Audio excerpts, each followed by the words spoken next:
Kuto kufanya ngono siku nyingi kunaweza kukufanya upate mimba kiwepesi? Ni swali tumeulizwa hapo na rafiki. Unajua ya kwamba mwanaume anapokaa walau kuanzia siku 3 na kuendelea hajashiriki tendo, ndivyo ambavyo afya ya mbegu zake inakuwa kubwa, na maanisha kila kitu: idadi ya mbegu, namna ambavyo zinatembea, muundo na majimaji yote yanayohitajika kusafirisha mbegu hizo yanakuwa katika kiwango safi sana. Na ndio maana watu wengine wanasema bao linakuwa zito au linakuwa kama linataka kuwa kama njano, lakini sio njano exactly, na sio jeupe, linakuwa zito. Nadhani naeleweka, inakuwa kama wananielewa wahusika. So hiyo ni inaonesha kwa mwanaume ya kwamba anavyozidi kuliepuka au kutokufanya mara kwa mara anaongeza chance.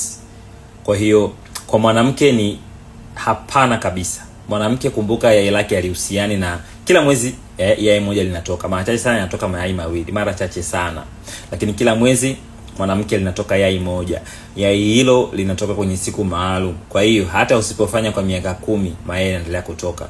Ndio maana tokea umevunja ungo, yai lilikuwa linatoka moja kila mwezi mpaka tunavyoongea sasa hivi. Itafika muda, miaka yako mingapi, mayai yatakoma kutoka.